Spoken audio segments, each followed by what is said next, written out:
Today I'm talking to Lyndsay and Mark Lardner of Crossways Guesthouse in Cheltenham. They'd already done some tree planting before coming to Go Climate Positive, but they wanted to calculate their carbon footprint properly so they knew how much to offset. So Lyndsay and Mark, where were you in your carbon journey when you came to Go Climate Positive?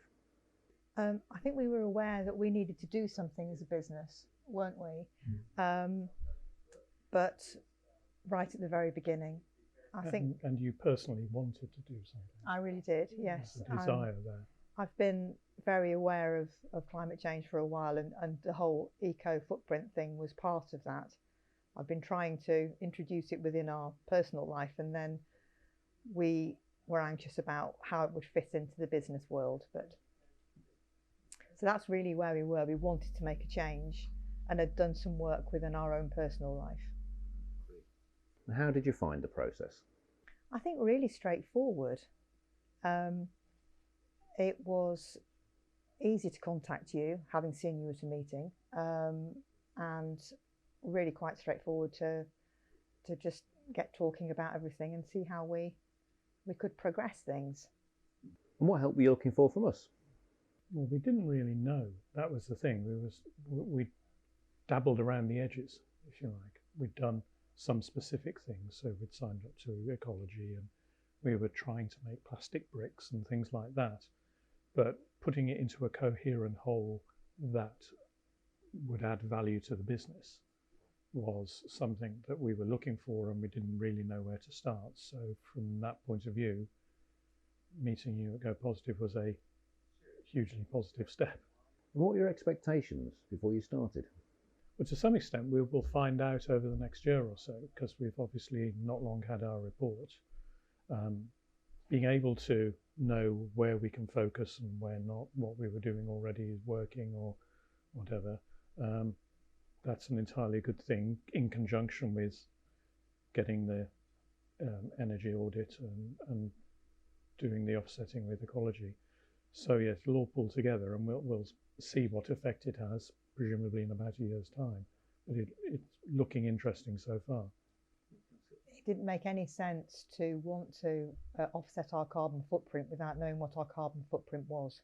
I think that's really where our big starting point was, and I think that's where we've really benefited, because we can now see, what the trees that we plant with ecology are doing versus what we're doing, etc. And now you've found out what your footprint is, did anything surprise you? I don't think it was a surprise, because we didn't know what to expect at all, did we? No, I mean, you see various figures bandied about, and given that we run a guest house, you would expect it to be 2 or 3 times, given our size, the footprint of a normal family home. And I think it's roughly that. So that wasn't necessarily a surprise, but to some extent what the figures are and what they mean in and of themselves doesn't matter as much as the comparison in a year's time. The data point of 12.2 tonnes or whatever it happens to be is a figure, but I've no idea really what that means. To be fair, it's more, if it's 12.2 in then it's 12.1 next month, and that's a good thing.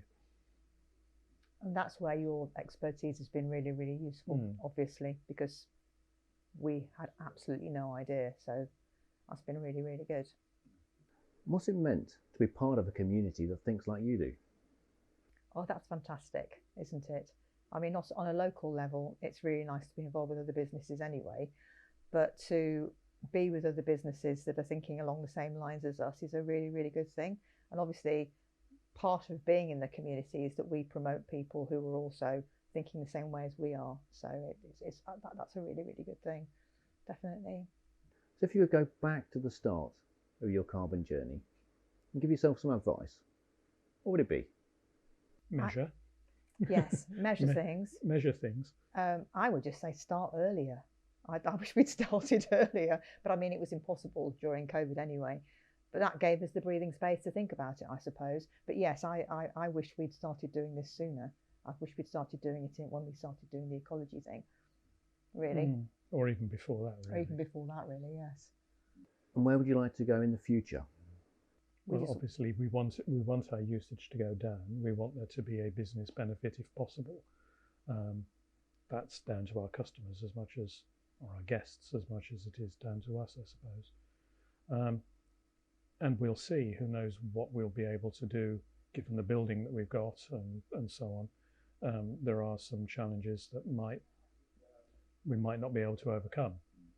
We might not be allowed to put solar panels on our listed roof building, our listed building roof, but we'll see. But obviously we just want to try and use less and less and show that we're doing something, and just raise that awareness amongst our guests in particular, and some other suppliers, that things can be done.